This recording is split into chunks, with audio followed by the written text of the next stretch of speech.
Alright mga idol ko, kumusta kayong lahat? So, maulan po ngayon, no? Ngayon ay, ano bang date ngayon? So, 23, Lunes. Ayan, so mag-iingat po ang lahat dahil maulan po ngayon. Ano mga idol ko? Hinay-hinay kung kayo po ay nag-drive ng inyong mga sasakyan.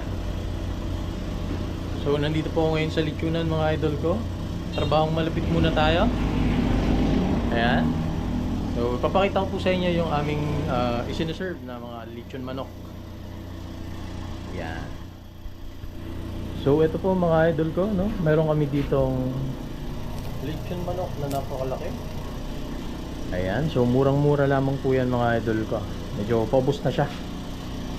Ayan. Tapos, may kasama po yung lechon sauce na napakasarap. So, ternong-terno para dito sa ating lechon manok. Tapos meron din tayo dong boneless bangus dagupan. Yan, may dagupan bangus tayo doon na tinitinda. So mga idol ko, no, suportahan nyo po itong lechon manok na ito. Dito lamang sa Bagong Bayan, Tanawan City, Batangas. Halos katapatan lang po ng 7-Eleven. Yung 7-Eleven sa Bagong Bayan. Ayan mga idol ko. Abangan nyo rin po ang ating pagbubukas sa inyong mga barangay. Yung mga idol ko.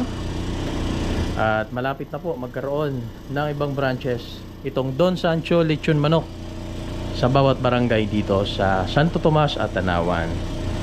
So maraming salamat mga idol ko. Support nyo po ako. At ingat po kayo sa inyong mga ginagawa at sa lalong-lalo na sa mga nagbibiyaya ngayon. So ingat po ang lahat. God bless everyone. Thank you.